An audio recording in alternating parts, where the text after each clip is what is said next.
Check, check. Okay, looks like we're all live.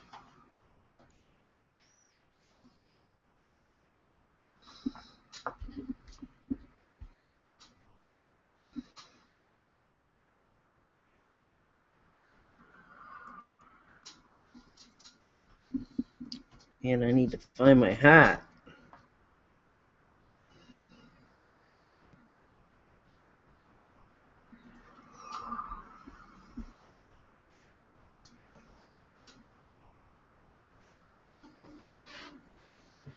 Too much light.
Okay.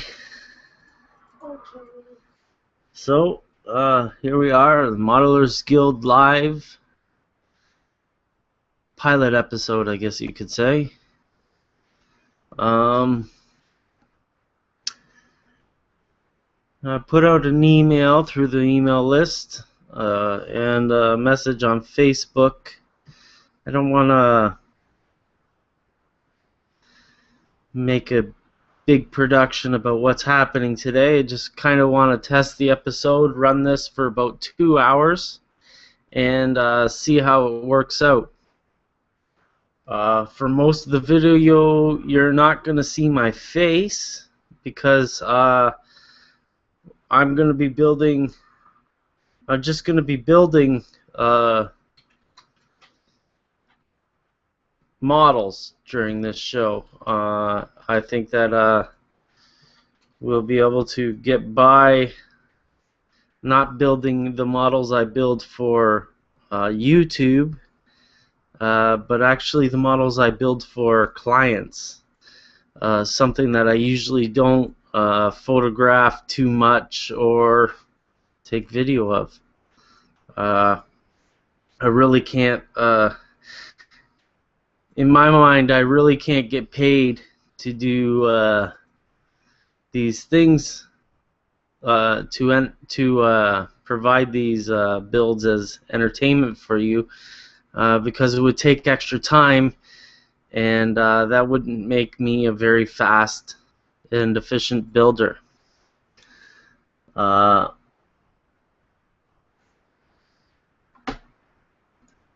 Still trying to figure out this YouTube thing.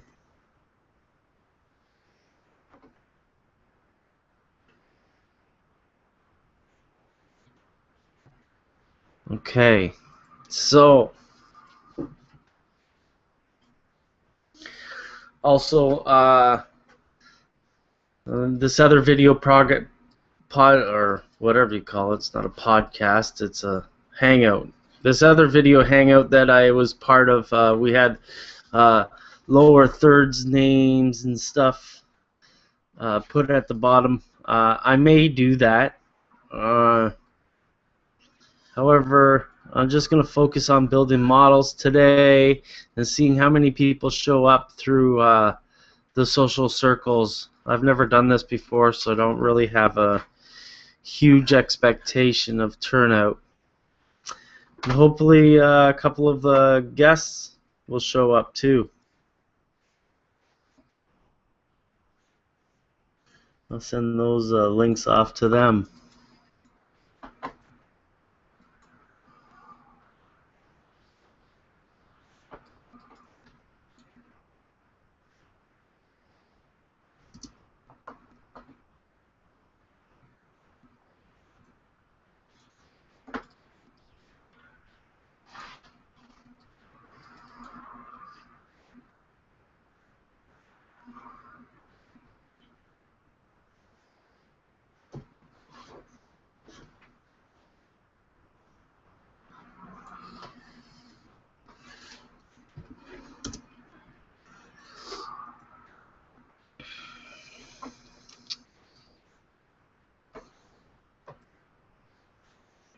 Okay, there we go.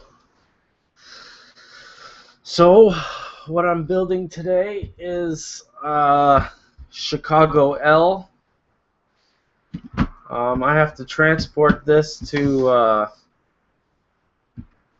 North Carolina, so I have to build this and then tear it apart to be able to make it across the border, because I'm from Canada. So today what I'm going to do is I'm going to build 5 more legs. Size up the little booties.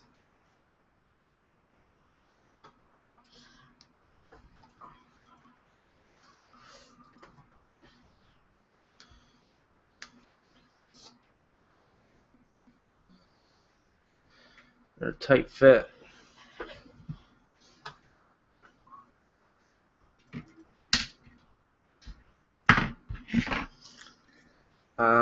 Yeah. so.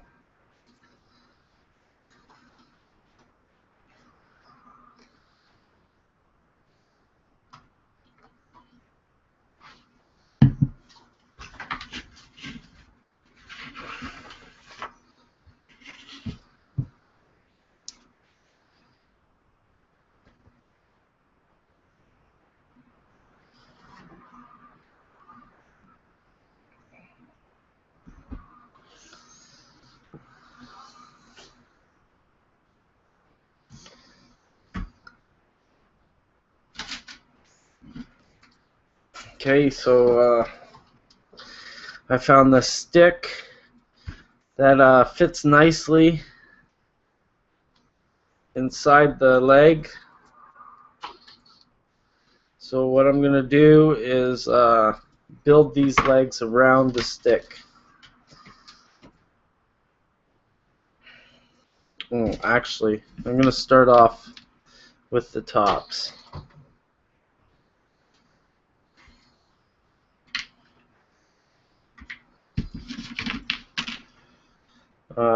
Have to fit the pattern because one side's laser cut, the other side's completely bare.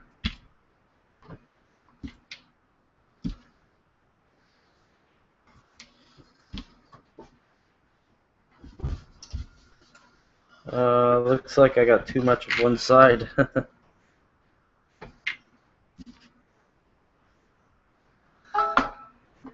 Oh, there we go.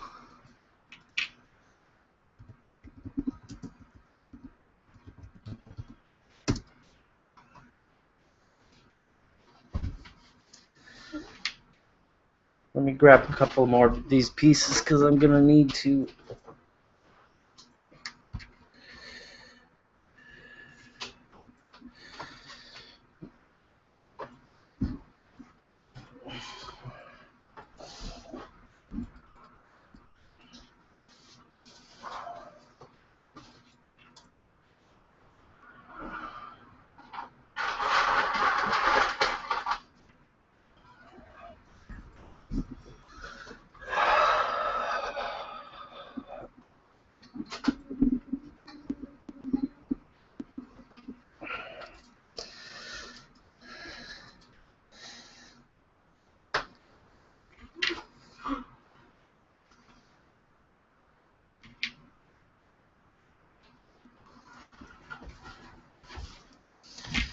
There we go.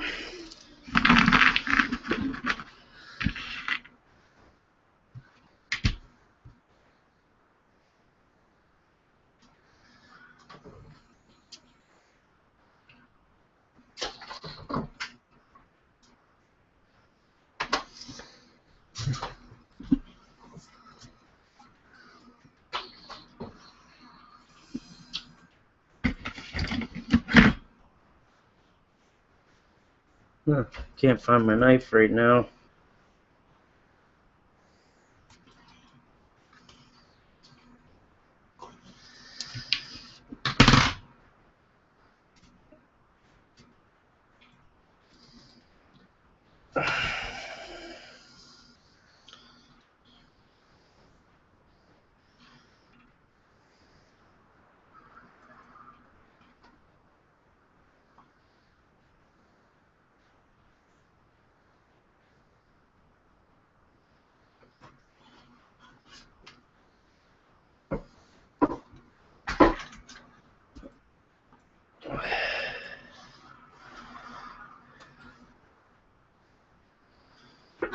Okay.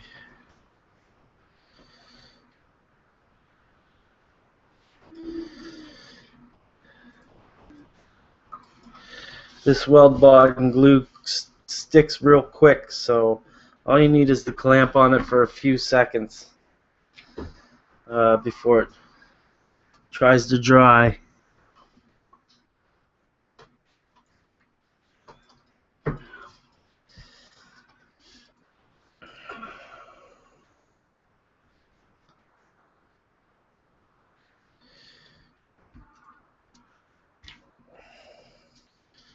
Trying to keep this work space clean this time. One of the hardest parts of doing these videos, it seems, is keeping a clean workspace. I have such a bad habit of making a mess.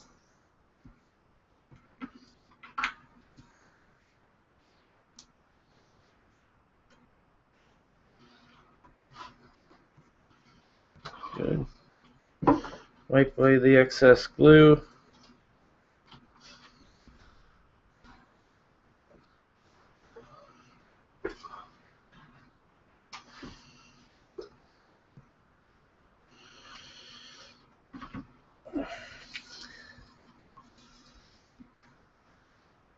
This all looks easy, but it all has to do with patience, because when you put these together, especially when you throw the clamp on, uh, the clamp will want to move the pieces and make them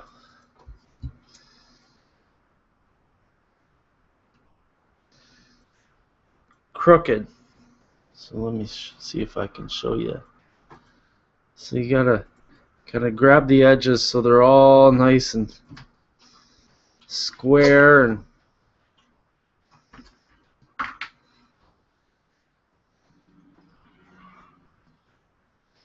then throw on your clamp.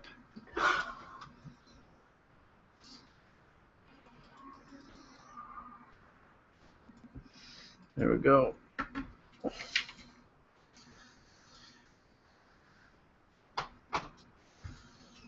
So I'm only building 5 legs here, just so that I can get this mock-up section here set up for photos for the client. Every time well, not every time, but I like to be able to discuss how the kit looks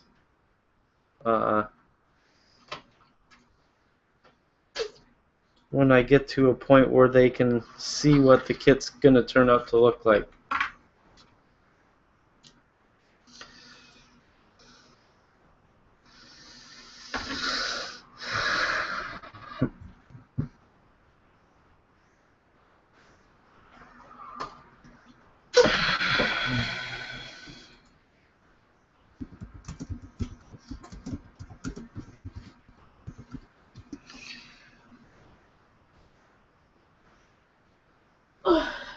Oh, we got 2 viewers. Awesome. Welcome, guys.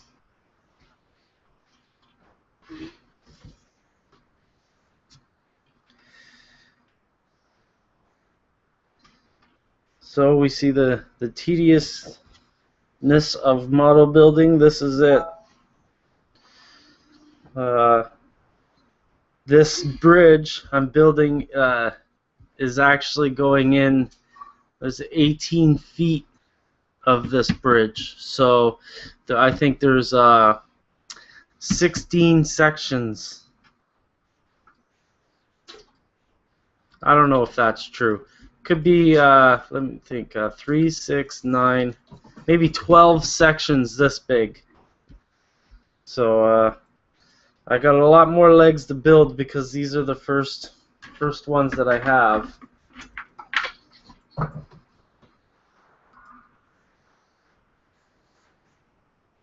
Going on. Let me bring this up.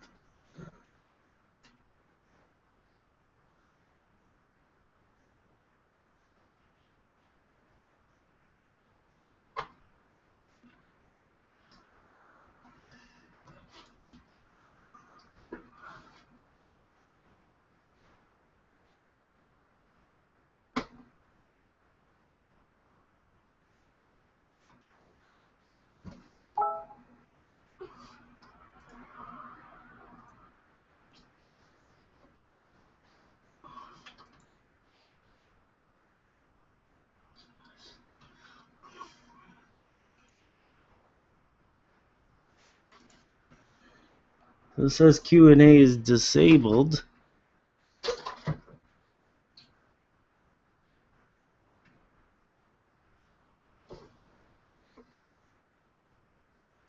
Oh, I guess I gotta turn it on before the event starts. I'm gonna build these legs first before I do that.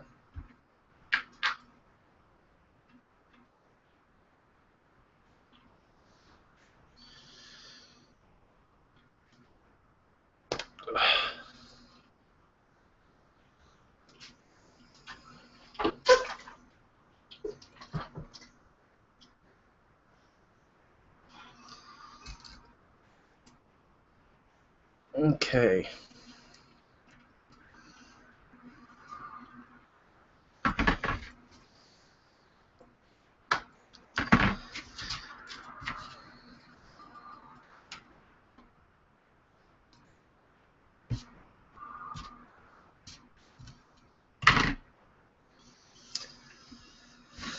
So next step, a little bit of glue, tack it on the inside of this part, and glue that to the top.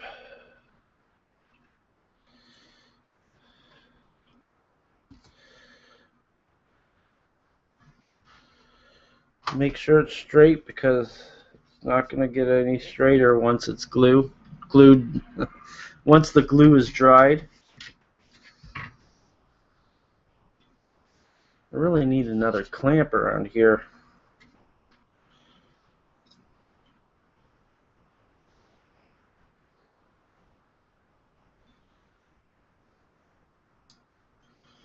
Huh. Let me get one of those.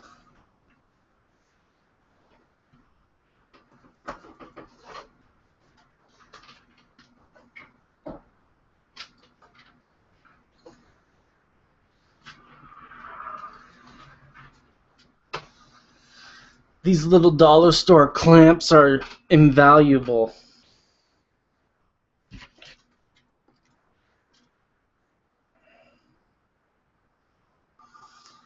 I say invaluable because they get lost so often. You can buy bags and bags and you'll still end up losing them somewhere.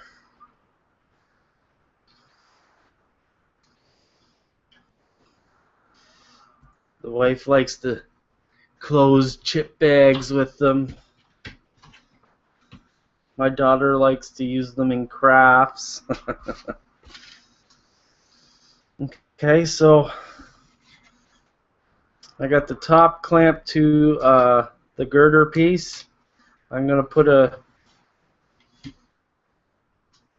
one of the side pieces on now.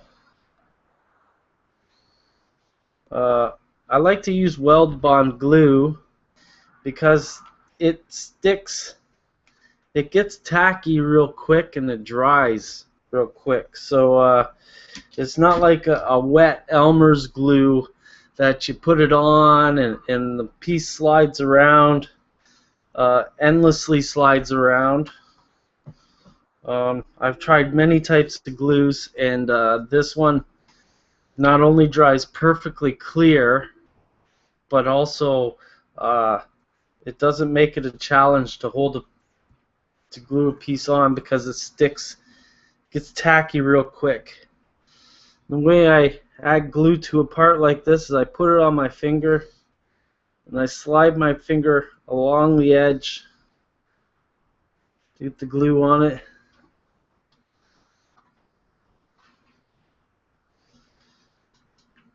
And it may turn out to be a mess when you first do it, but you'll get better at it.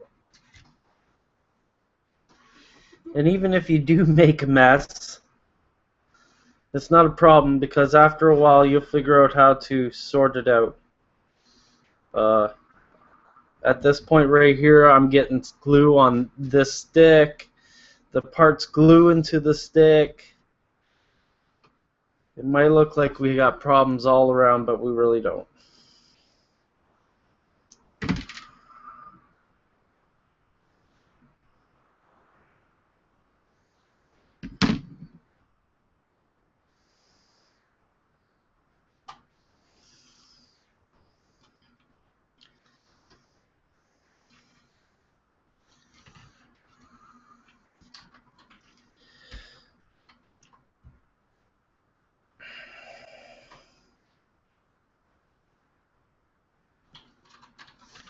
Glue on both sides.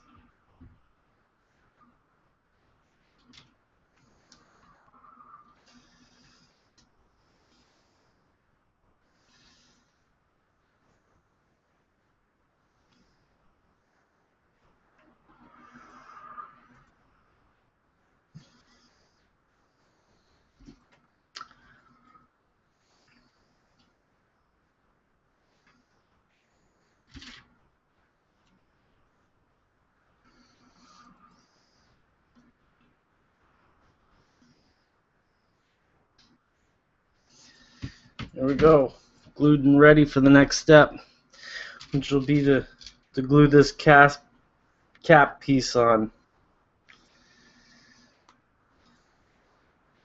So anybody out there who wants to build commercially for people, these are the tedious tasks that you have to do for 5 and 6 hours straight. It's fun for me. I love doing this stuff. But if you're an impatient person, be careful of what you wish for. A bit of coffee.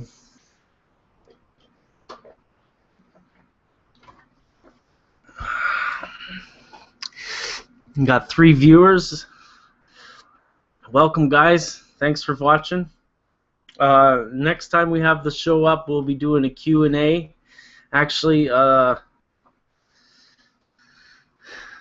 about 11 o'clock, I'm going to shut down the live show and then turn it back on with the Q&A enabled. I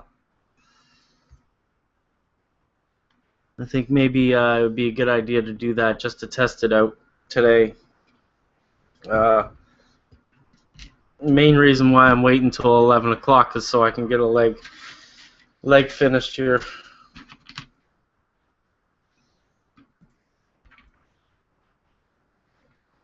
Or 2.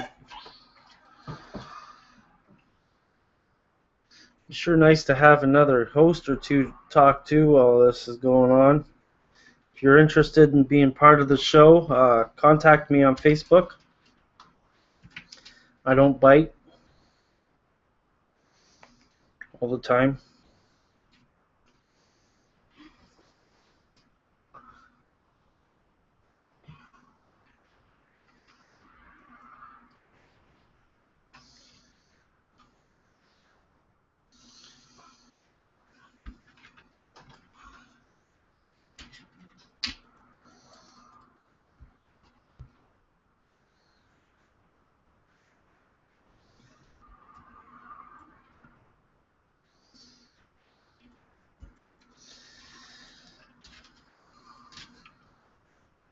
Next week's show, I'm going to be building up the rest of my Gilmister Cole Craftsman kit. I've been putting together the second part in the video series of that, and it's come together well. I just want to start doing build sessions on Modelers Guild Live so that you know, we can get question and answer sessions going on. Ooh, 5 viewers. Awesome.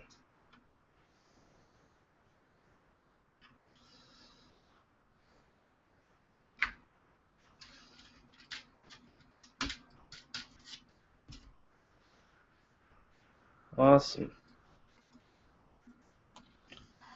So this part is pretty much glued. I'm just going to finish adding these parts.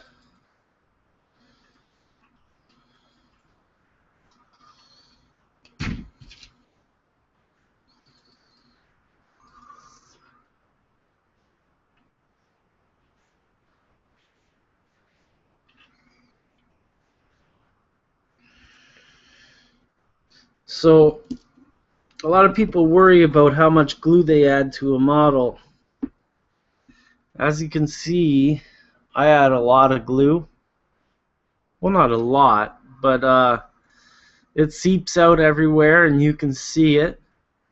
The thing is that I'm going to go over this piece with some lighter green paint, and the lighter green's gonna cover that up.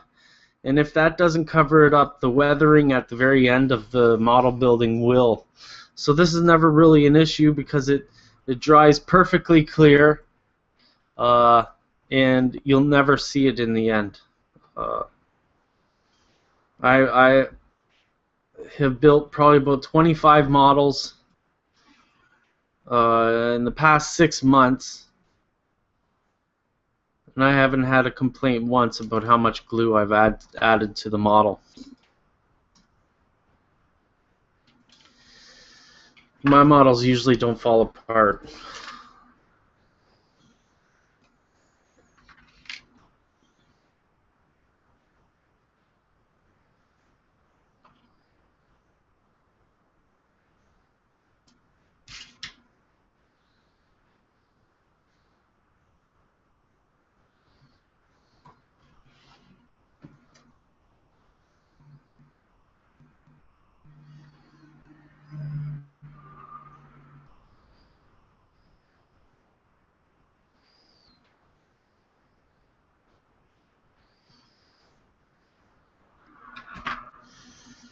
Okay, this part's dry.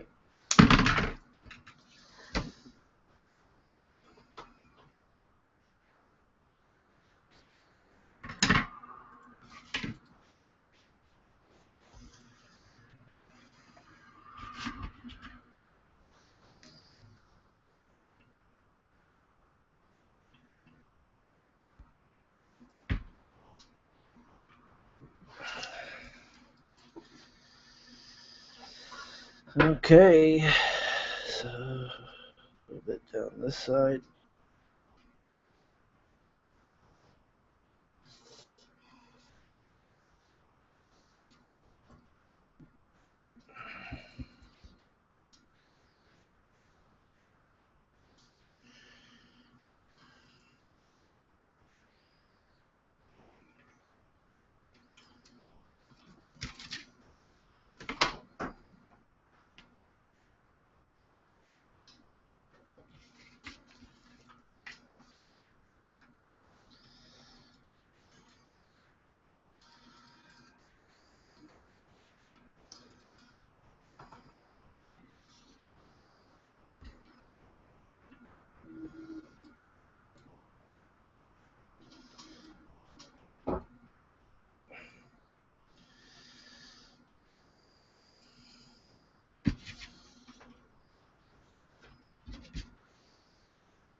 Okay, there's leg number 2.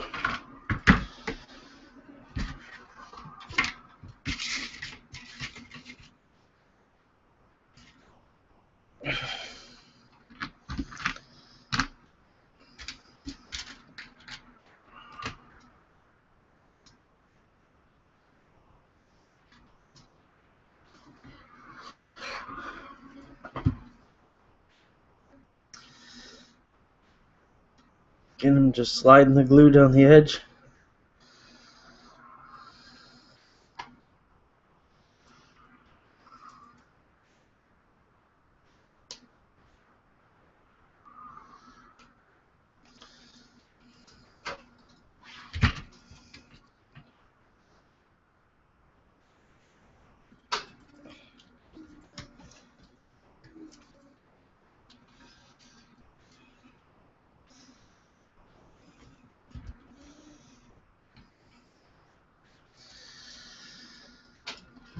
Okay.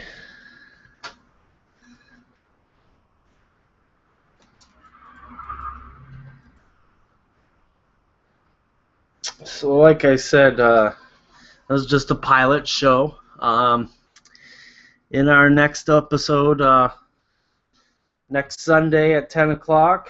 I should have at least one or two other hosts who will hopefully also be building a small project. We'll be able to switch from me to another modeler, which time I'd be able to take a break, go make a coffee, have a cigarette, and pass the torch on to the next modeler. I'm not going to name any names just yet, so I don't want to impose on their time, because, you know, this is, you know, we have to get the family busy doing something else so that we can use our modeling rooms, which isn't always easy. I've got 2 young children, and I know exactly I know exactly what it takes to get a little hobby like this, some quiet time.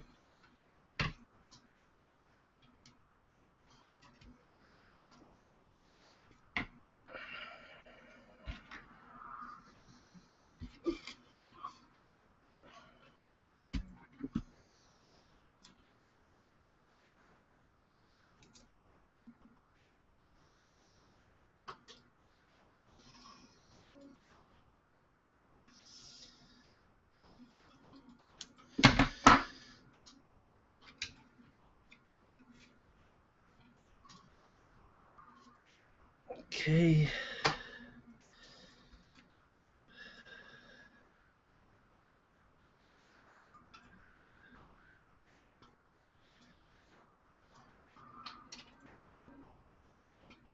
Ooh, just one side.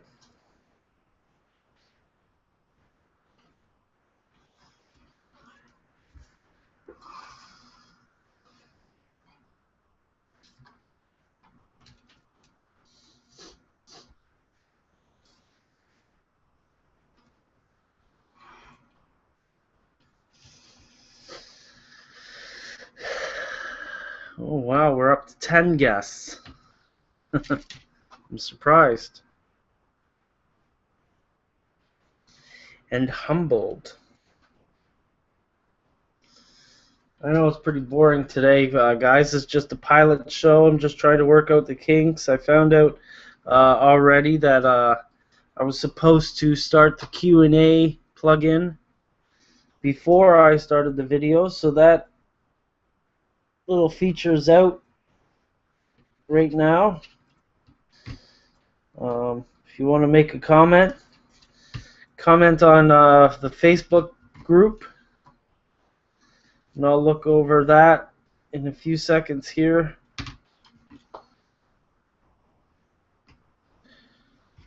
I'll look at that right now, actually.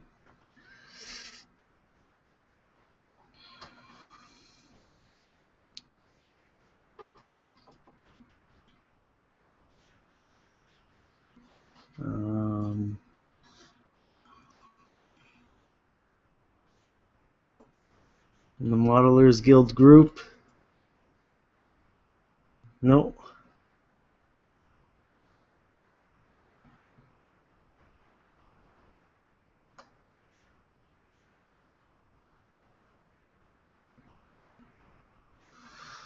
Okay.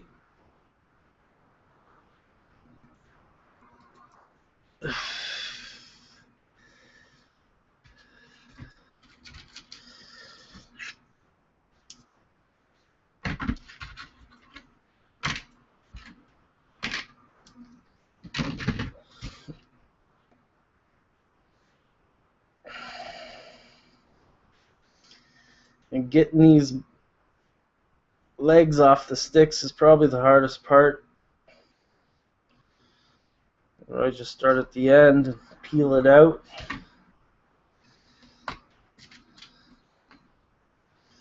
More glue.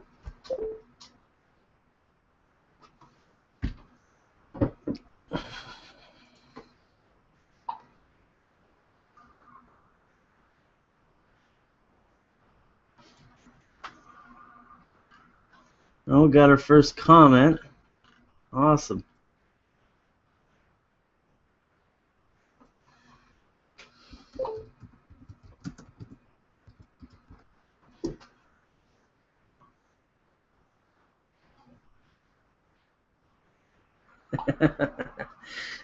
Edward Traxler says he likes the camera.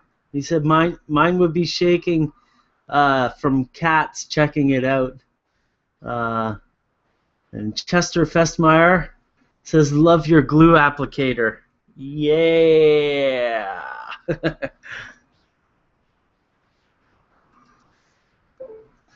E.T. phone home.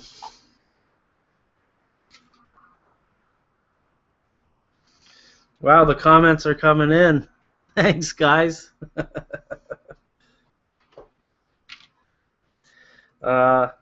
All it takes to be a part of this show is to have a webcam. I bought a LifeCam, a Microsoft LifeCam for $60 Canadian from a computer store. It has a little mic on it that is suitable for Google Plus. It's not the best, but it'll work. I'm not fussy about being having the best equipment here. You know, even if you got really, really bad equipment, you know, you can mute yourself during the times that you're not talking and stuff like that. Like, we don't have to roll the show around you. So, like, you won't be bugging anybody as far as I'm concerned with the webcam. I just plugged the webcam in on my USB, and I didn't even have to set it up into Google Hangouts. I was able to get it all up and running in no time.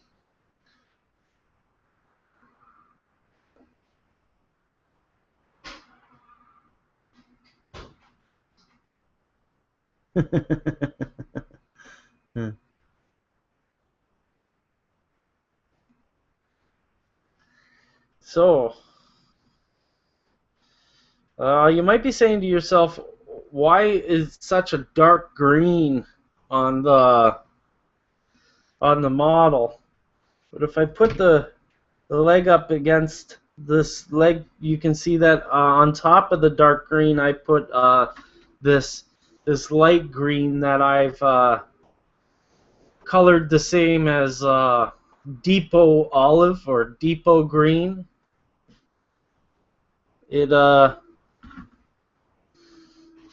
I find it to be a very generic railroad color that you know, these colors were painted on dark and then end up very lightened from the sun. So the way I paint it on is I get the paint on it, I dab it off, and then I just dab it on each piece. I'll be painting these later on to show you how I did that.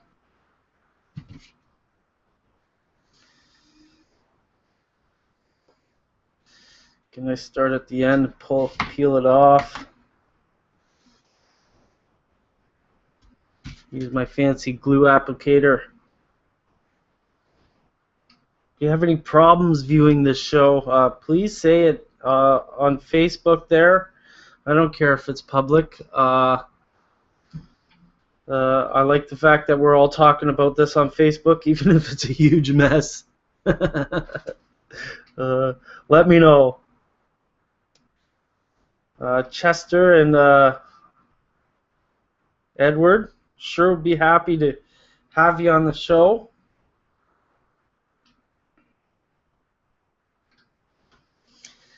Today I'm giving away... Oh, I just glued the wrong part.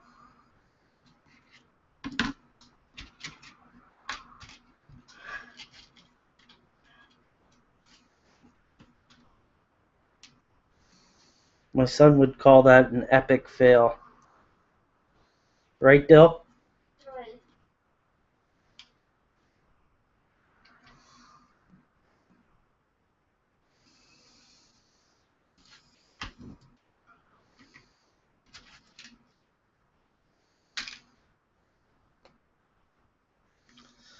I'm actually going a little bit slower than I usually would because of you guys. You guys. It's all your fault.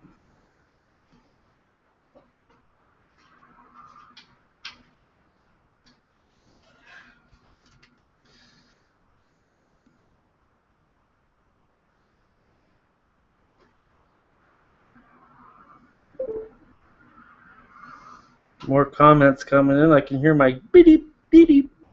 I did. You heard that too, Dill?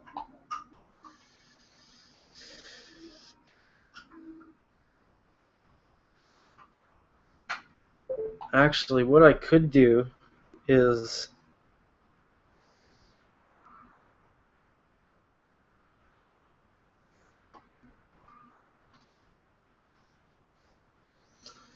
okay, there's 4 legs. I'm going to use this for my chat comments.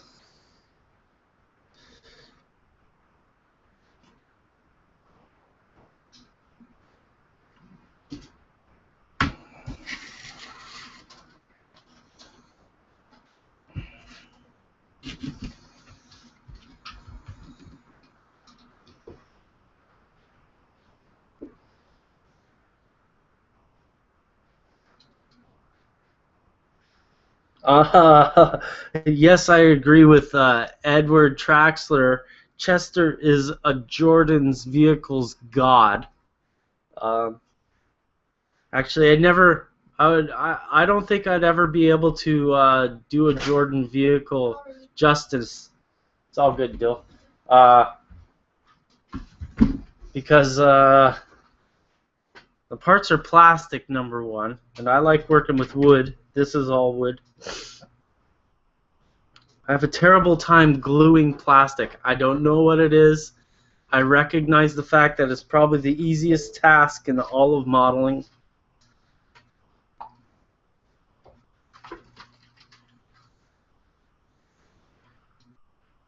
But I just have a problem. I don't understand. Guess I don't have the experience with it just yet.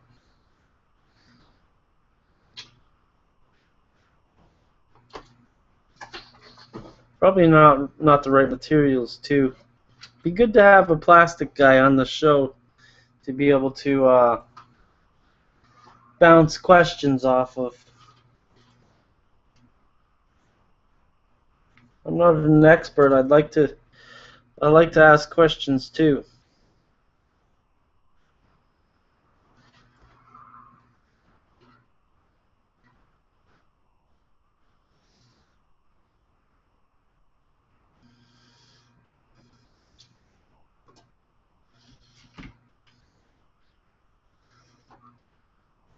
Oh, looks like we've got Edward in the call. Hi, Edward. How are you doing? Guy on the show. Doing good. To bounce questions off of. I don't have your microphone. I like to ask questions too. You want to ask questions too? Or you like to ask? Yeah. So yeah.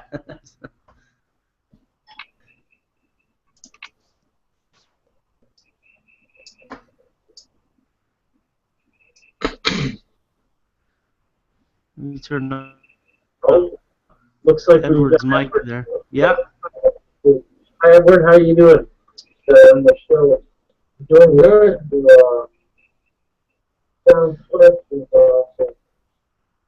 So, Edward, you're gonna have to turn down the video audio because I can hear it through your microphone. You'll notice soon that the video on YouTube is about 20 seconds lagged behind the live video. Mic here. Yep.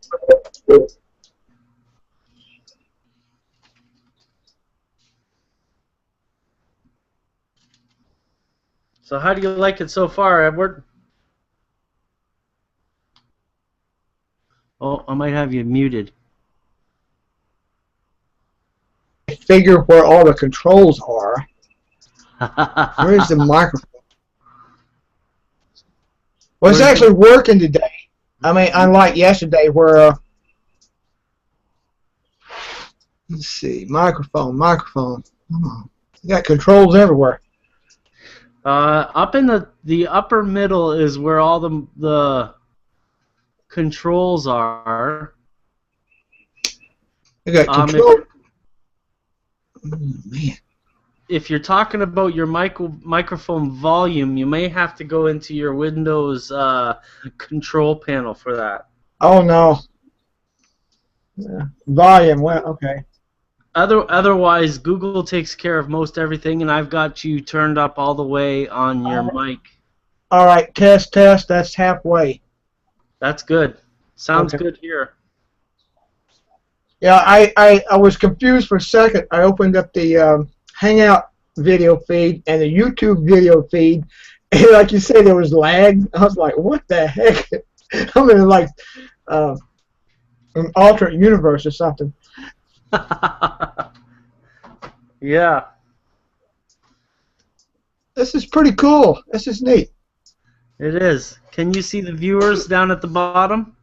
Yes, I see vaguely me, which is I'm basically in shadow. Oh no, below you, it says Modelers Guild Live, and we've got 6 viewers. Let's see. It may not be on yours. Yeah, I don't see it. It's Okay, that could be because I'm hosting the call. It could be, or it could be just the different. Depends what browser you. Well, no, we're using Chrome. Yeah. So that's fine. One of these days you'll get like what is it, like 10? Did I read that, or is that something else? You can get up to 10 people like you in the video, and we can get unlimited viewers. Oh, okay. I got you. I was 10 people like me. I said, oh my God. Well, I don't know why actually, you're somebody because you do all the 3D printing, and you work with card. Yeah. I love I myself can't really work with card all that well. It's just lack of practice, really. But I find it fascinating. You know, the fidelity of the printing. You know, the trick there is to not just go, I work with card. I work with whatever works for what you're doing. In other words, if I'm scratch building a card stock structure, I use strip wood for the trim because I don't feel like cutting out the little pieces of paper. Yeah. You know, I'm in tissue windows and doors. So I see. But for the card stock, what's interesting about that is if you're doing a clapboard wall, cardstock is about the thickness of, in O scale, of you know, it's like 3/4 of 1 inch thick. So it's scale. Oh, okay. And what I do is I print out if I'm doing a clapboard structure, I will print the I will print out I get a texture sheet. I make one up of just like clapboard. Yeah. And then I cut out 2 boards wide, and that is so you can overlay one board as you go up the wall. So it actually, you get a 3D effect because you're actually laying the boards. Oh, I see. So what you do is you cut 2 board strips. You take a gray marker. I use a gray at Walmart they have a thing called painters. It's an acrylic pen. Yeah. And I got a gray, and you color the white edge where you cut it, because you don't have to match the color, because remember it's shadowed. Yeah. Oh, I see. So I do have a rust color pen that I use if I'm cutting a a rusty something out. Piece of metal, yeah. Yeah, I mean you can use that because it's got a reddish shadow, I guess you would say. But yeah, and so all you do is what I do is I glue on one sheet with paper printed out of the clapboard, and then I use that as a guide to glue on top of that the individual pieces. And what what I do is I glue the windows in to the thing. I glue strip wood, and then you glue the your clapboard quotes between those, as in real life. And it's tedious, but it really looks good. Tedious is the second name for this hobby. Well, tedious is what makes it look good. That's sort of like when you go to the store and you see a model, and it's like, oh, it goes together, snap and click, or whatever the hell it is. You know, well, yeah, it looks like it's been snapped together. Yeah, exactly. You know, people go, how'd you do that? I said, well, you take your time, like you're doing. I mean, One of the biggest steps is going to get a coffee and sitting down in a nice, comfy spot. Yeah, I got one of those fold-up coffee tables. Not a coffee table, the TV table.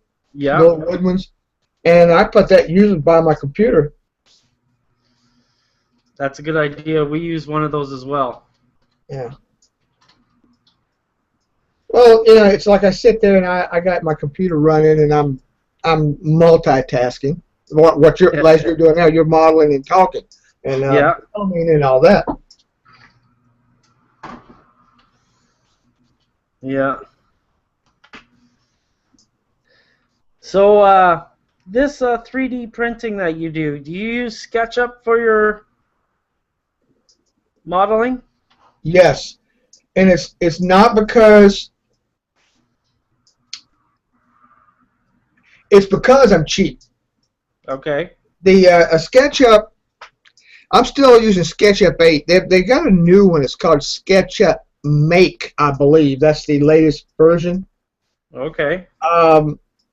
And I'm using SketchUp. I don't know. I'm using the prior version simply because I got all the plugins I like, and I'm kind of hesitant about moving to the newest version, because of course you can load older files, but you can't use the older version load. So once you save it in the new version, you can't load it in the old one, that sort of thing.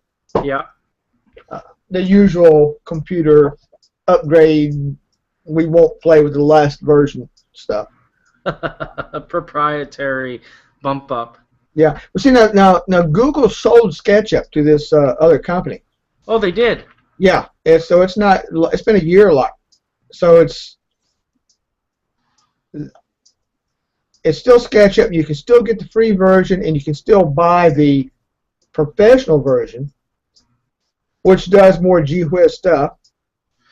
Well, the main part is that the professional version allows you to export DWX files. Is that what it is? Yeah, there's something it does. It's, you know, for $400 or whatever it is. I'm like, oh well, I can do a workaround. Oh, so you do a workaround? Yeah. Well, for example, the 3D files that you upload, it can export only one. The free version, it exports a native .dae extension. That's whatever, I forget what it is, but that's the. But you can download some free programs, and I'm trying to remember what it is. MeshLab. Oh. MeshLab is of course, MeshLab is a open source. It's actually out of Italy, and it's pretty geeky because it was actually designed by computer scientists at university level. Yeah. But it will import the DAE file and export in various other 3D formats, including STL, which... Oh, STL, that's what it is. Yeah. Um,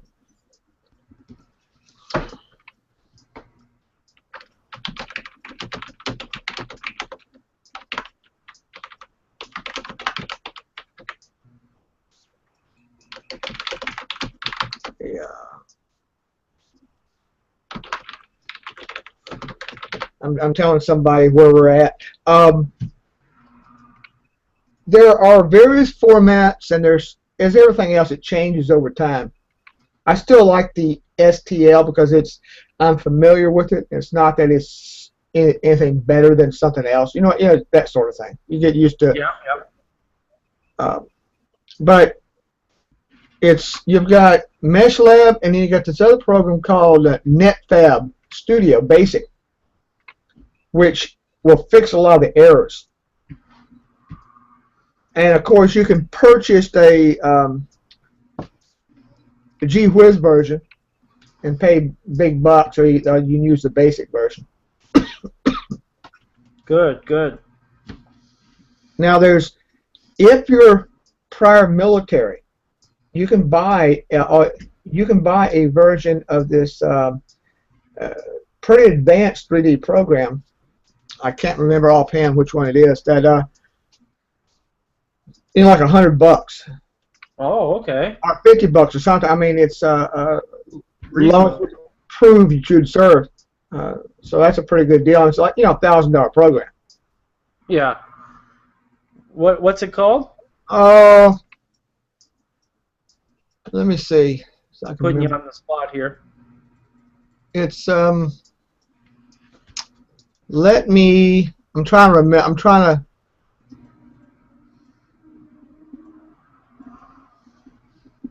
Hold on. I mean, let me send this link to the.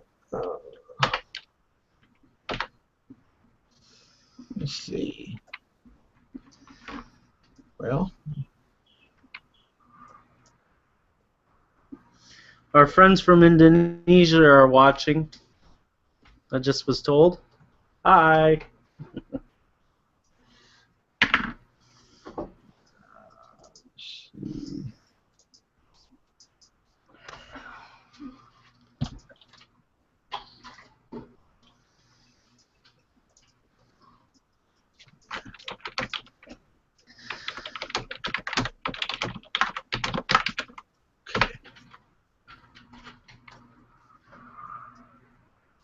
okay. Let me see if I can bring. Oh,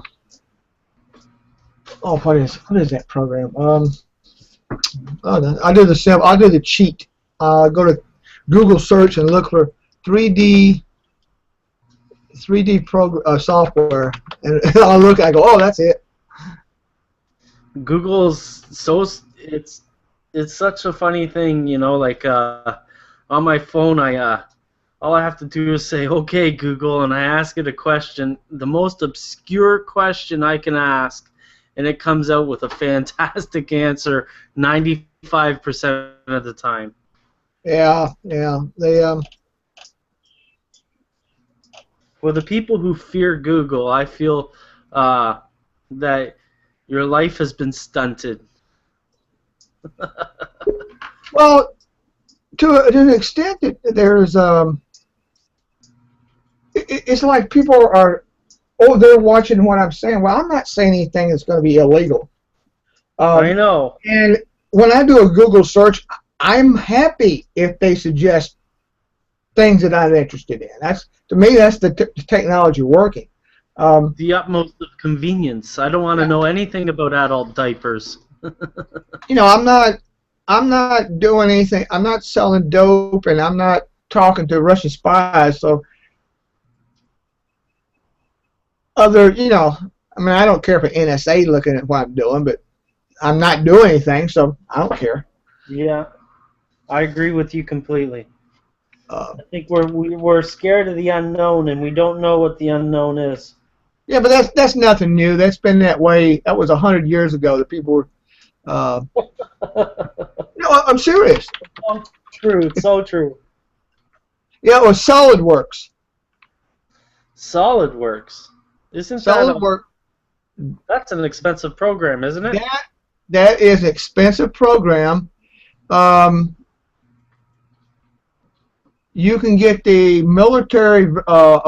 It's a student edition, Okay. but it's for military veterans, and all you have to do is show them your DD-214, and it's. Let's see.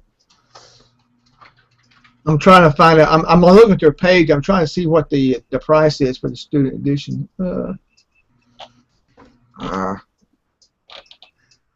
But it was relatively inexpensive compared to the full-up program. Let's see. SolidWorks. Student.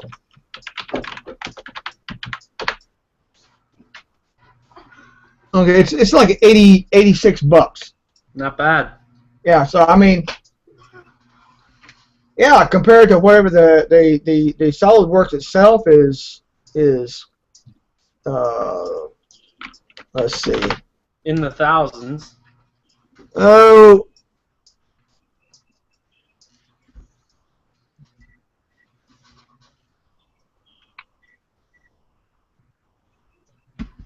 Let's see.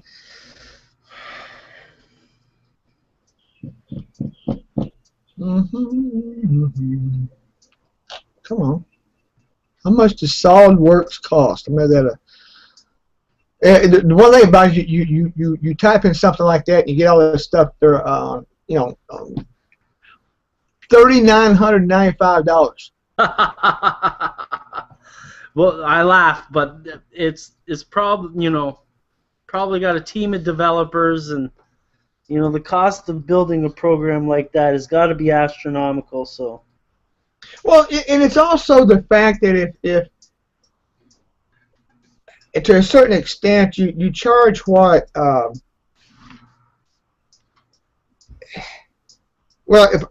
it's good. You're going to charge what you get because your whole purpose is to make money. It's capitalism.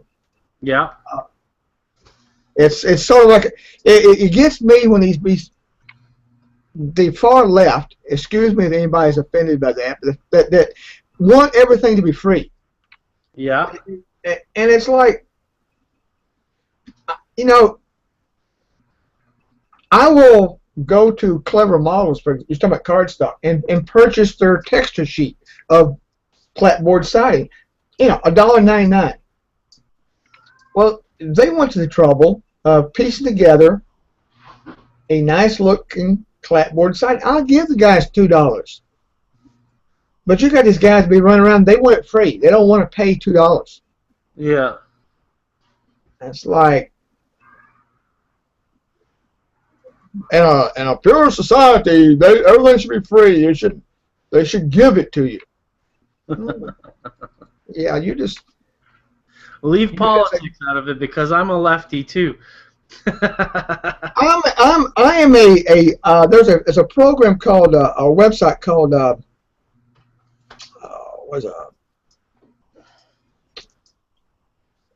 Political Compass. Yeah. And you answer a bunch of questions, and it plots you on a map with. Yeah, we have something like that here too in Canada. Okay. Well, it plots you. If you're from the center in the compass, you got authoritarian are totally to the top, and anarchists are totally to the bottom, and you got the left and the right. Well, I plot almost dead center. Just slightly left of dead center. So I don't play a game. I'm like, it depends on the situation, dude. Exactly. I feel that most of us are probably in the center. Well, Even if you're hard on the left or hard on the right, you're probably a center placed person yourself. It's just one or two political bombshells that are keeping you where you are. Well, it bugs me if you watch the left or the right. It's like you got this little. It's almost like a catechism that you have to follow. And I said, no, I don't. I'll make my own choices based upon what I see and what I hear, and and that sort of thing. It's like when they start talking a term like follow the party line, that sounds like a bunch of communists to me. Yeah, toe the rope. Yeah. It's like, no, I'm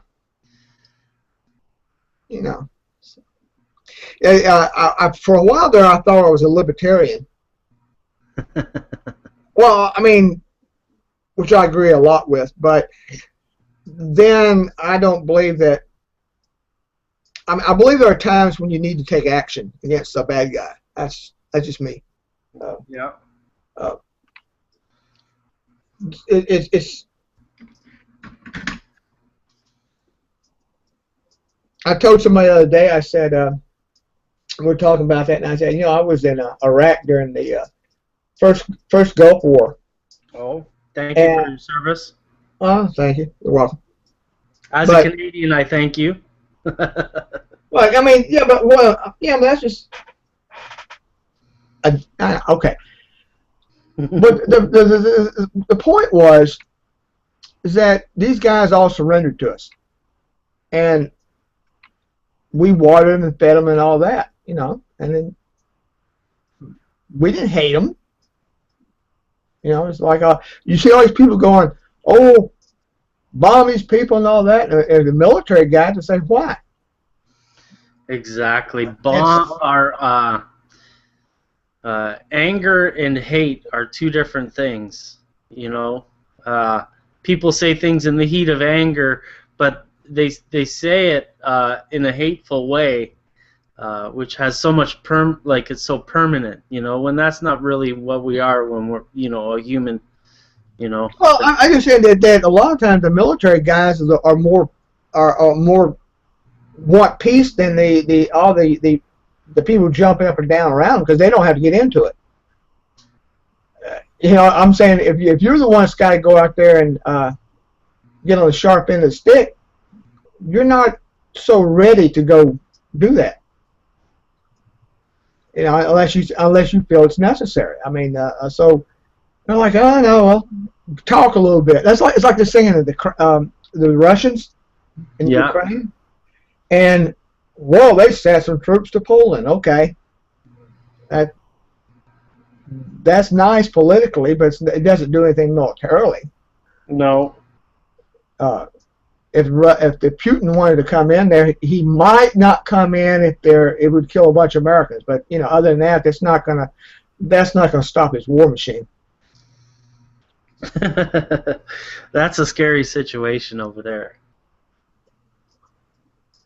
Yeah, well, I mean, you got the Ukrainians have no real choice. I mean, if they want to keep their country, from their perspective. But you got a problem that the eastern part of the country is pro-Russian. So what do you do? I don't see that as the problem. I see the problem as the misinterpretation of what fascism is and what propaganda is.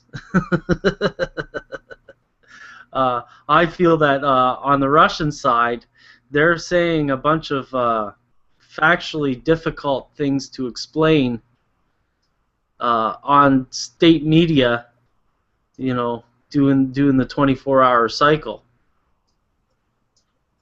Well, the problem comes that I see is that everybody wants to make the stuff black and white. Or exactly. Against me.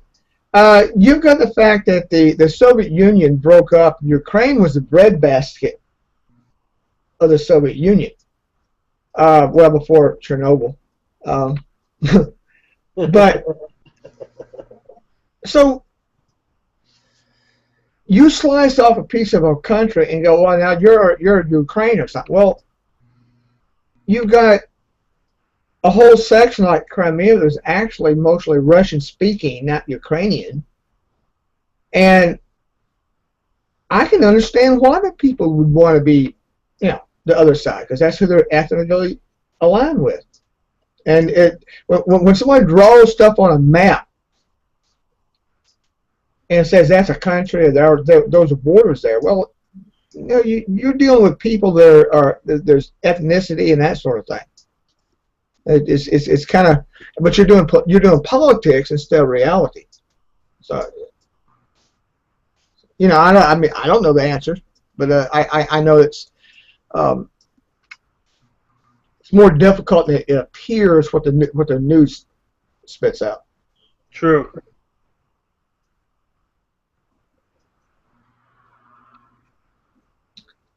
Let's see. Holy smokes! I'm looking here on Google Plus, and we've got all kinds of questions going on here. On Google Plus, man, how many screens you got open? I've got a tablet here that I am opening up the stuff that I can't open on my computer. Well, we were on Facebook talking. Now you're on Google Plus.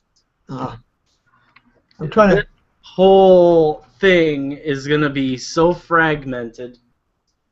Yeah, I'm just trying to figure out where I've got two. Go ahead. This whole video is going to be fragmented, and I think that's going to be the benefit of the show, because I myself have had such a problem getting into Google Plus, because I had so many connections on Facebook. Right. When I went over to Google Plus, I'd hear the crickets start chirping. So I know there's a lot of people on Google Plus. I just wasn't connected to them. So being fragmented, we're going to have comments on Google Plus, Facebook. The website's going to have a live page where I think we're going to have some kind of comment system there. So hopefully this show is going to have about 3 or 4 hosts who are going to be building models. Those 4 hosts can keep an eye on all those points of comment where everybody can comment. Yeah, I'm looking. For example, I'm looking at Google Plus. I haven't been there for a while, and there's a video link, and there's another thing that says that I commented on a video on YouTube, and it says ModelersGuild Live, and it's got your picture down there, and it's like something's not right. We're having trouble connected to Google. Well, that's really nice, guys. Thank you. And that's got Hangouts up in the top right. So I see they're tying all this stuff together. Yeah, how it goes. They are. In reply to Chester Fessmeyer, you're going to have to call me and tell me how to say your name if I'm getting it wrong, by the way. He said, I see the tack time is very short for weld bond, but how long until final setup? Weld bond, its characteristics can be seen to be much like what's the canopy glue, except that it dries a little bit harder and not so rubbery. Canopy glue, when it dries, you can yank it, and it'll pull apart slightly. It'll move. And weld bond will it won't move so much, but it can bend. It won't break like a harder glue. But it takes about an hour and it'll be done. Like I just glued these legs on here, and put this weight on top. I don't know of too many other glues other than using crazy glue that'll allow you to do that in, you know, the amount of time that I've been building this today. Weld Bond is by far my favorite wood adhesive.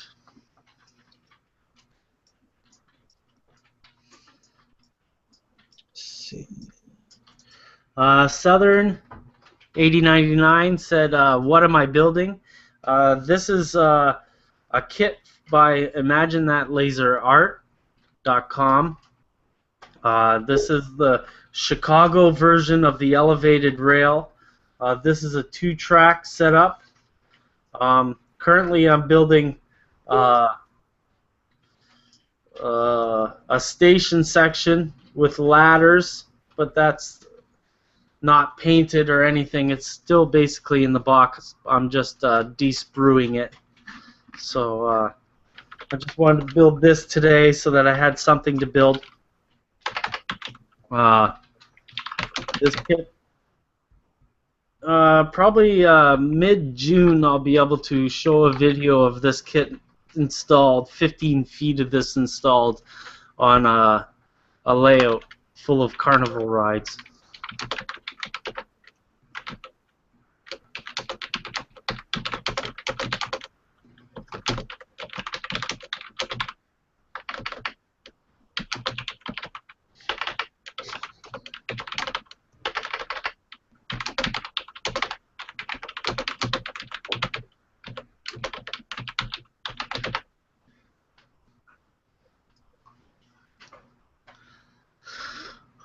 Well, thanks for showing up, Ed. Well, you're welcome. I think I'm gonna run this probably. Actually, I think this is a good place to stop the video. We've been running for about an hour and a half, and I can take the recording from here and try to make some kind of promotional video for the show. I think our topics, we're going to try to stay away from politics. Because, oh yeah, I know. Yeah. Because you know, me and you are the perfect case. You know, we're both avid modelers. We're both probably about 5 hours apart from where we live, but we probably sit on 2 sides of a fence. You know, like I'm a Canadian who's never been in the military, so I'm sure we have different views on guns.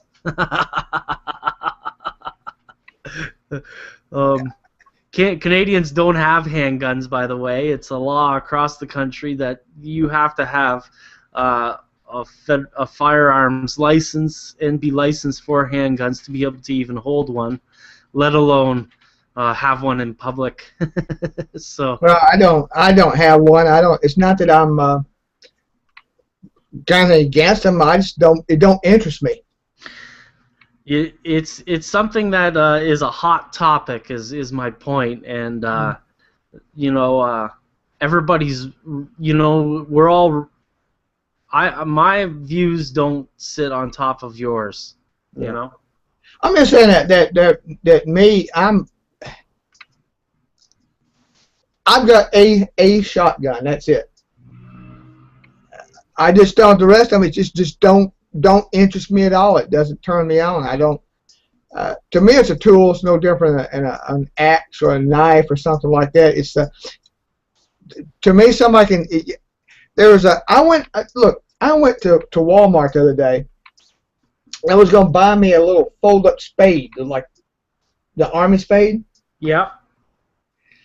And the girl goes, and it says, she comes up, it rung a bell or something. Oh, she had to make sure I was 16 years old older. I go, what are you talking about? She goes, oh, it can be used as a weapon. Yep. I go, are you out of your freaking mind? A fold-up spade is one of those little shovels you can fit in your backpack. Yes. Well, some kid in some school took one to school and hit another kid with it. So now Walmart, You have to prove you are older than 16. Are they because it could be used as a weapon? My goodness. I mean, give me a break. So I'm just saying that to me, it's a tool. A gun's a tool. An axe is a tool. A shovel's a tool. A rock is a tool. I told the girl, I said, I can hit somebody with the head with a rock and kill them.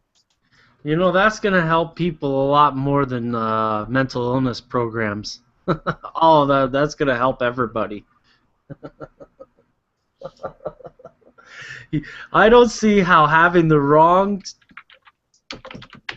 a possibly violent tool is going to save people from what is obviously a loose screw in some people's heads. Well, and that's true. And the problem is you got crazy people, and ultimately there's nothing you can do about insanity. God bless them. I'm not talking down about crazy people, and I know how brash word the crazy people is, but you know what I mean. But again, that's being PC. There are people that are not mentally stable. I'm sorry, and you can't. That's people go. Why did somebody, do such and such? Well, because they're nuts.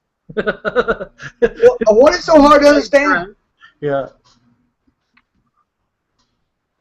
it's ridiculous. I mean, crazy people are, just slightly crazy people build models. Really crazy people do, other things. Yeah, good point. I mean, some guy goes, you do what? You make little, you do what? You make little people, Yeah. Then he starts looking for his kids and hiding them behind him. Yeah. It's like I was talking to this guy one time, years ago in a chat room. He goes, I don't celebrate Christmas. And I said, you don't? Why not? Because Santa Claus, his name is Nick, and Nick is a nickname for the devil. I just sit there like, okay. Yeah. Oh, hi, man. Have a nice day. People and their interpretations.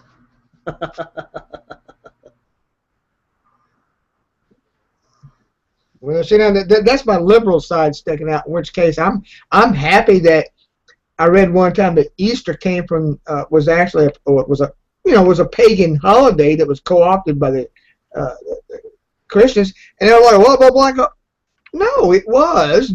It doesn't make it wrong for you. I'm just telling you reality. Gravity. You throw a rock up, it falls down. I'm sorry. That's the way it is. Yeah.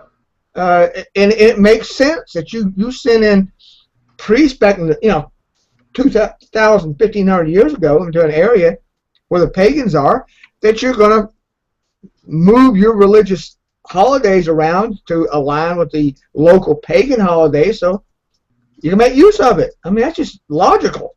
Yeah. It's telling me I'm wrong because, no, I'm not. Darn well he did that. Well, you're surely going to hell for it. It's like a Easter.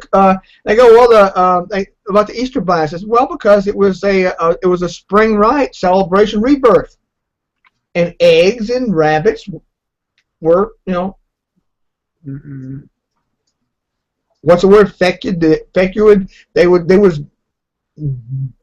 bear, babies, and that was rebirth, and that was the spring rite, the pagan side. I'm sorry. And you to me, if I'm celebrating the new year with the green growth, that's fine with me. I'm not into burning nobody alive or anything like the what was it, some of the northern pagans they would like sacrifice a warrior, a young guy. That's not really cool. Well, have you watched that show? I don't know if it's available down there. It's called Vikings on the History Channel. I know of it. I don't have television, so. Oh, okay. I'm one of those weird ones that are. I don't. Cut the cord. No, you know the thing was I had it and I realized I was only watching like 3 channels, but to get those 3 or 4 channels I had to buy the super package, and it finally I was like resentful. Case like, in point. You cut the cord. If I could get a la carte television, where In the States you can. I think it's called Hulu. yeah, it's so Hulu. yeah, I know what you're talking about. But you know, it gets to this thing where the FCC though has to evidently, last I read about that, has to regulate or tell the cable companies, oh, you have to sell individual channels to people. Well, they're not going to do it because they would lose money.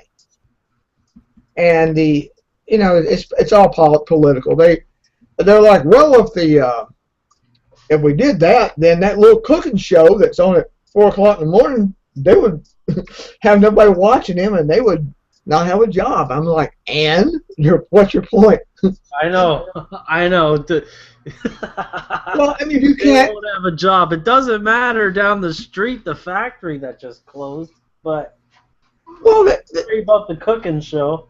it's if you're making buggy, look, there used to be companies made buggy whips before the automobile. Well, guess what? The buggy whip companies went out of business. Well, I'm sorry, but if that was nowadays, our government would be sitting there putting money into the buggy whip company. They would. There'd be some politician in whatever district it was going, we need to support the jobs at the buggy whip company. Your point is though is that Canadians did it too, that we shouldn't have put money into the car companies during 2008. I think it all depends. If you think that company is going to come back, and become profitable and hire people, okay, sure. But if all you're doing is just putting money in just politically as a stopgap until you're elected, and then the company goes out of business, 2 years later because it has actually always moved to China. That if you know that, then that's silly. That happens here, and usually the companies don't go to China. They either go to Indiana or Mexico. But you know what I'm saying? I mean, it's like instead of logic, they base it on political purposes, which is it's stuff that makes no sense. It's not logic. It's based upon getting votes, or for example, they moving something somewhere because it's in your political district, and that's the only reason they move that. But anyway, we'll get into political stuff again. But that's I guess more social. Yeah. I got this. What are you working on? What's on the bench?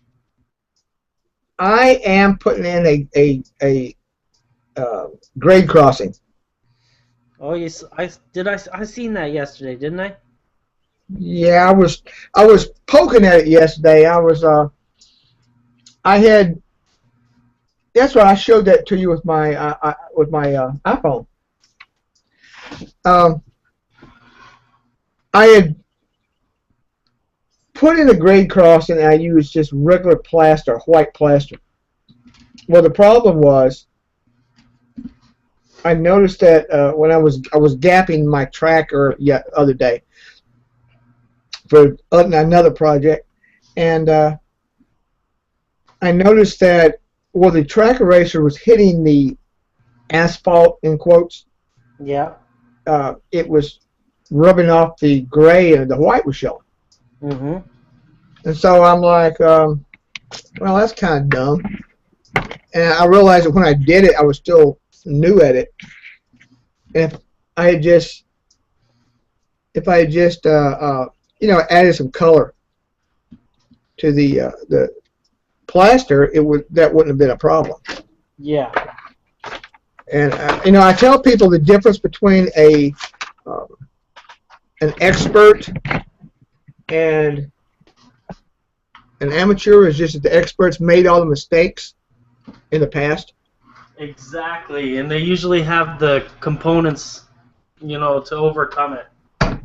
Well, if you're cutting strip wood, after a while you mess up, you learn the little tricks to cut it better and cut it straighter and so on.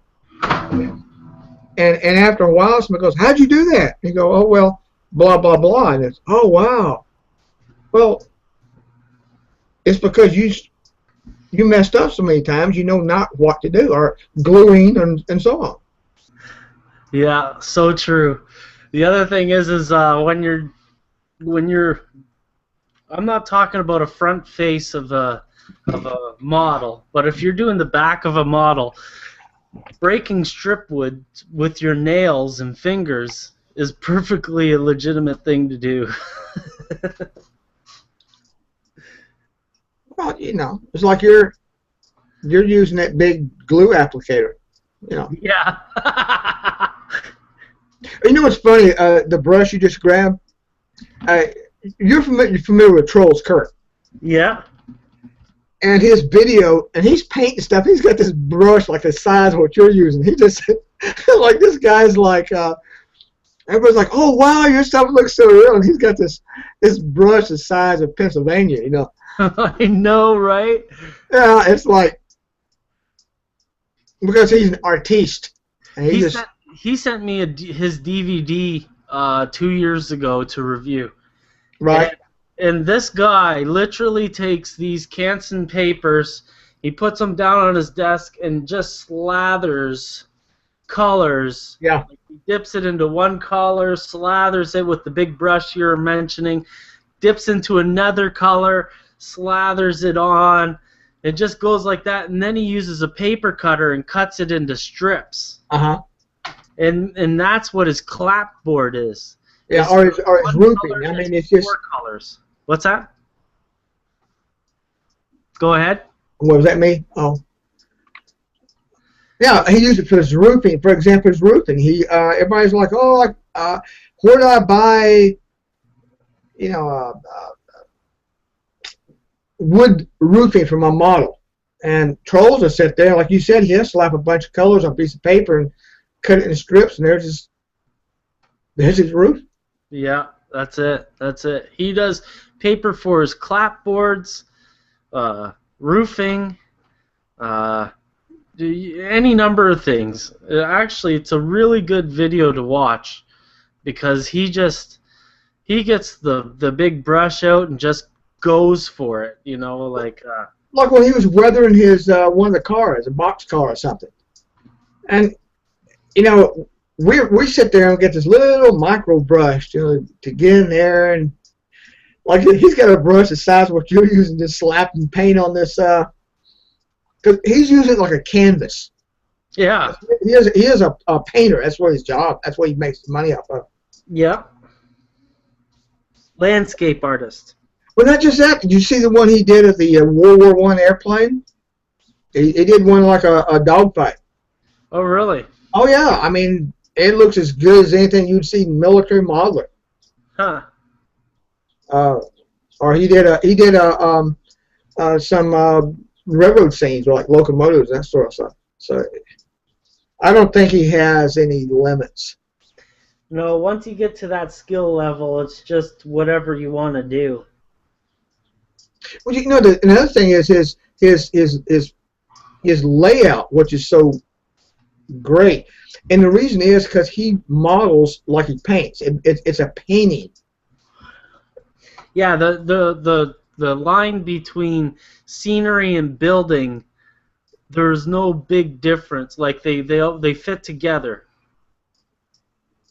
Yeah. Well, I mean I try to do that in my own modeling. That's I think everybody does, but like when you have an eye for scenery, your models get the same weathering as the scenery does.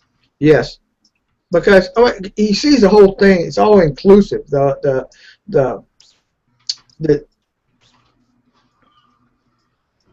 and that's what makes it great, is the fact that this guy has that talent to use color and to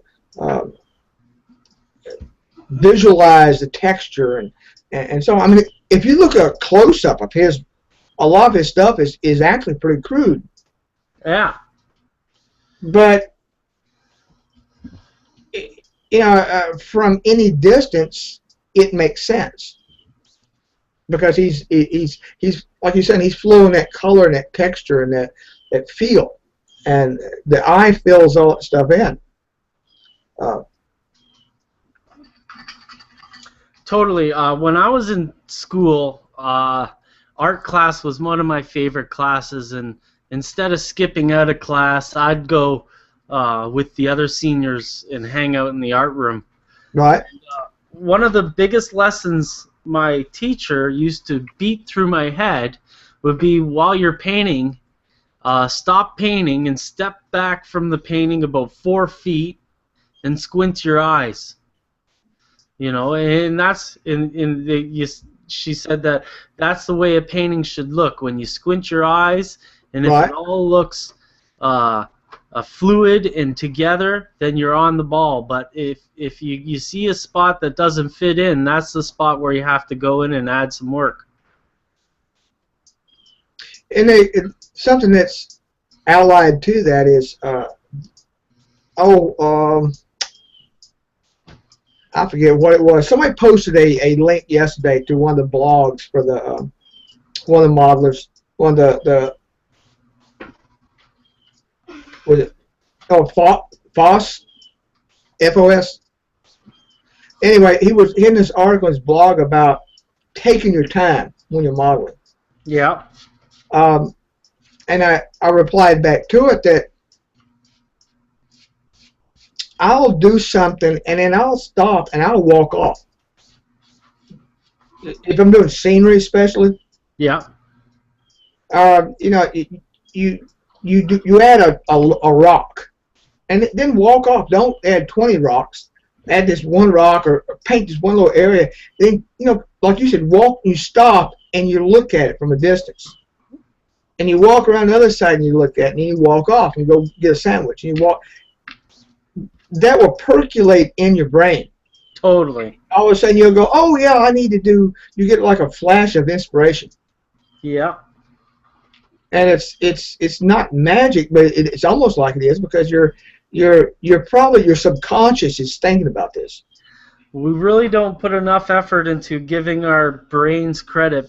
Like when I walk away from something and I go back to the project, there will be a scene painted inside my mind that I can just keep on going and going and going. And when that stops, that's the time for me to get up, and move on. Because it's, like you said, your subconscious is painting that picture for you, or trying out new things. Right, yeah, because you're looking at the area and go, something's not working about that scene, and then you walk off, you go get lunch, and you walk by a building, you glance over and go, wait a minute, that way that one is there, the way the color. Yeah, or something. I mean, it's almost like you're running a subroutine, Yeah. Yeah, I agree. I do that often. I've got models sitting up on top of the shelf that, will sit there for a while until I'm ready to have at it. Well, like I said, I was doing a grade cross, and I'm doing a Sean Bronstetter on Shortline Modelers. Yeah, great guy. Yeah, he did a little build on a grade cross and a wood timber grade cross, so I was kind of following that. I liked kind of the way it looked, and I said, well, that's kind of neat. But I was talking earlier to my friend Gary, who was a I had a question about how they pinned them to the under, how they pin the timbers down, right? Mm. And I figure it was a screw or a spike or something. You see these divots around, like it looks some kind of little stud sitting in there. Yeah. Well, Gary, in a past life, had been a track inspector, and also he's actually built one-to-one scale track, switches, yards, the whole 9 yards. So I said, well, let me ask him. Yeah, good guy to ask. He's actually done it. So, and it's basically like a giant lag screw. Oh, okay. So it's this big foot-long lag screw with like either a square or a hex top head on it with a molded-in washer. And what they do is just they hammer it down so far, then they put like a ratchet. Oh, okay. And it makes sense. But what's funny is, how high tech is that? Well, it's not really. It's a lag screw. It's like it's the same thing they've been using for 100 years. Yeah. They might have a high tech, fancy rubber impregnated or whatever for the crossing, but they're still using a lag screw to put it down. Yeah. Well, if you stop thinking about it, it's like a shovel. If you walked up to a Roman soldier and handed him a shovel, they go, "Oh, it's a shovel." Well, he might go, "It's a nice shovel," but he would know what it was because it hasn't changed. Yeah. If it ain't broke, don't fix it. Well, man, there's a guy the other day came out with, somewhere in Sweden or someplace, he had a new axe design. Did you see that? A new axe? No. Yeah. It's got part of the head is like offset, so the blade is not really centered. Oh, okay. On the weight, so when it goes into the wood, it actually twists To pull it out again. Well, it's the force of the blow actually sends the blade into the wood, and then because the head is, there's a weight basically offset from it, it causes it to twist. So it basically acts like a wedge. Oh, I see. Yeah. Of course, the responses on the YouTube video were, well, let them try that on maple. As a former stair builder, I laugh heartily. Well, they were saying, of course, you see all these negative responses to anything that's posted. And it was, well, he's using some kind of a northern Swedish lumber that splits easy, So, I don't know. It just seemed like a neat idea to me. Yeah. Yeah. Well, we're getting up onto the time where I said we'd be shutting this thing down, Ed. Make sure you post, when you post up the link, you need to really put how to, I assume you will be sending invites to the people to actually do what we're doing, and how to, watch my friend of mine was just on, and he managed to go to the YouTube link. Okay. But I told him to, after his family gets stopped running around this afternoon, I'll get with him on the hangout and try to, bring him up to snuff as much as I. Well, maybe by next weekend, maybe me and you can work on a how-to article of some kind that I can put up on the Modelers Guild to guide people on how to be a part of the host crew, join the live as a host with us here, or be a viewer, do all those things. Right. I know I'm a technical person and I can write all that stuff, but maybe you being on that side can help me a little bit Well, I consider myself technical. It's confusing from this end. I mean, right now it's working great, but yesterday we were trying to do the video thing, and it was just like, this is not working at all. It worked fine when you invited me earlier. Did you I change? went right in there and went to the settings and lowered the bandwidth some and so on. Oh, you did lower the bandwidth? Maybe that was the thing that fixed it. Yeah, but the screen came right up. Yesterday it was a bad connection. I'm assuming it was just the internet, the connection itself was lousy. Yeah, one of the things that I've seen a lot of people say is that plug directly into the router as opposed to using Wi-Fi. Well, yeah, your computer. that would make sense. The other thing is that yeah, you lower the bandwidth on the top settings. But the other thing is it could be that whole Netflix phenomenon too. You know, we could have been trying to join when everybody's trying to watch their Netflix. It could be that, and also yesterday I was talking to you on my iPhone. It was trying to talk, and I was like, oh man, I got too many things going on here. Although that's not the same thing, but still. I don't know, but sometimes, I mean, think about it. The whole idea behind the internet, as DARPA originally, my understanding, came up with was it constantly is looking to see if it's got a connection. If it doesn't, it routes itself to a different way. Each. Yeah. So, depending on how your connection is, I've actually did a trace route one time. I was going to India and back. Yeah.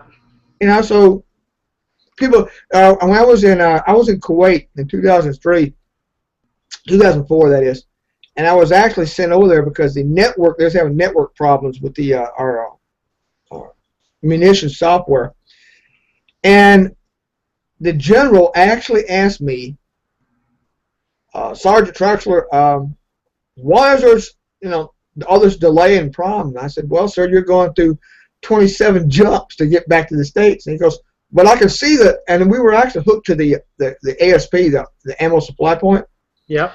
You could see it about 1,500 meters away across the desert, right? And the general was like, I can see it right there. I'm just sitting there going, okay, calm down. Sir, it would be better to run a landline. You can run a line over there. Yeah, and get full bandwidth. Go to the internet, you idiot. That's what I wanted to say. Yeah. I don't understand. 27 hops, sir, as 27 different routers. Different places it's talking. What he didn't understand is that the internet is a bunch of different data centers, and we hook up to data centers. Those data centers are hooked up to each other, and that's the internet, right? Yeah, I mean, one goes, okay, I'm trying to get to such and such. Where's a good line? Okay, there's one. I'll use that. Well, it might go to Cincinnati. Then it might go to Canada. It might go down to Mexico. I mean, it's wherever the open lines are. Yeah, I mean, it's packets. And if the packet, if it sends a packet and it doesn't get a reply that it received the packet, it'll try a different route. I mean, that's why it's called a router. So, yeah, but another general didn't understand that. I'm saying I'm wanting to tell him, well, sir, you got the power, and you got soldiers that run line, and commo guys and telephone guys. You're going to run a line out to it's just a desert, one road and a fence. But you don't tell generals. Generals are like they're like in any business. They're the big shots. Yeah. The three martini guys. That's a general. There's no difference. Yeah. I mean, once you get so high in any business, I suppose the same. It becomes nothing but bureaucrats. So and you run into in the military the same thing you run with a business, where the higher up it goes, the less you know. It's true, unless you came from the bottom. True, eh? You know,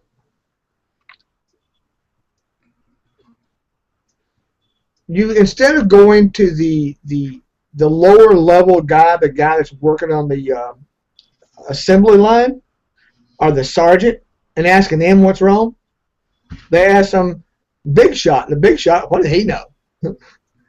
What is wrong here? And he talks to somebody else, and he'll tell the guy on the camera. You know, what are you talking to the bureaucrat when you want to know the answer? You're not going to tell Snuffy that actually has worked it for 20 years. Yeah. Well, they're not going to do that because they would get an answer they didn't like. See, they'll get the honest to God answer. Yes, you know how do we do this? Well, gee, how about asking the guy that's laid track for 20 years? Yeah. Yeah. But you watch the one on TV, who do they talk to in the news? This is retired Colonel so-and-so or General so-and-so or the chairman of Time Warner, you know. Well, sir, why are the internet connections so slow? Well, blah, blah, blah. Well, why don't you go down and talk to the 26-year-old tech guy? Yeah. Because the 26-year-old tech guy will come out with some words you've never heard of. Well, I was talking to my friend Gary. He actually contracts for Time Warner. He lays cable, okay, his company. Yeah. Well, they came out with he got a new laptop so he could do his contracting, billing and all that sort, invoicing and stuff like that. And we worked and worked and worked and could not get the software that Time Warner provided to load on the computer or to work. Come to find out, it would only work with Windows XP. So he had to go buy a computer and have XP installed. In reply to Stephen Atwell, yes, I'm working on a L platform. It's the Chicago version of the L platform from Imagine That Laser Art. I'm building 15 feet of it. We were talking about how I was going to North Carolina, me and you, Stephen. That's what I'm bringing down, is I'm bringing about 15 feet of it down there, and I'll be installing it on a layout.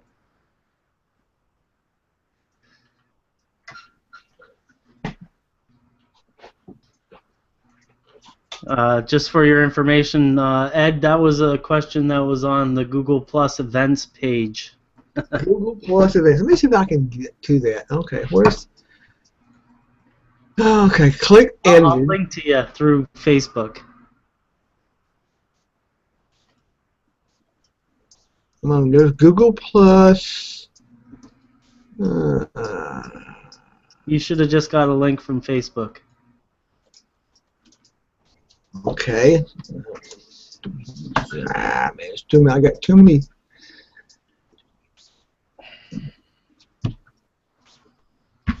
Oh, upcoming events.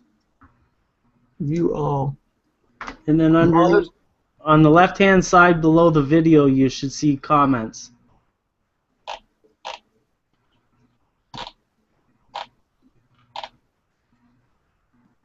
Do you see them? Wait a minute.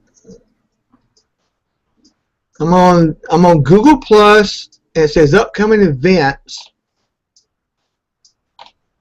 It says, am I going to watch ModelersGuild live? Yes, maybe, or no. Okay, yeah, sure, but yes. Sure, why not? Where are they hiding me? Oh, maybe it's just for me. I don't know. I'll figure it out for next week. Yeah, I mean, it's like I'm sitting on the events page. I found that it says upcoming events. It's got the ModelersGuild. And it says, are you going to watch? Invite more. It says Ron Pear, Anthony Stevens, plus 5 others are going to watch. Hangout is on air. It has stuff, simple stuff for simple minds like mine. Well, Steve's still watching because he got my answer. He said, thanks, Ron. Okay, and that's, and you're looking on Google Plus or Facebook. Google Plus, that link I sent you over Facebook. Okay, He said that's what it looked like. Let So me go nice to Facebook so I can see where the heck I'm supposed to be at. Well, I think we're going to shut this down for this week. I think it was a nice test. Thanks for showing up, Edward. Yep. You got so many interesting projects that I've seen over the years on Facebook and Shortline Modelers. That I think that you would be a great addition to the show if you'd come back next week. That would be awesome. I will Try. So thanks everybody for watching the show. If you watch the show, we'll be doing this once a week. If you're interested in showing what you're working on Sunday mornings at 10 o'clock, I'll be happy to have you on as a host. Otherwise, you can view with the rest of the people over YouTube or Google+. And maybe next week we will actually know what we're doing. Yeah, that'd be nice.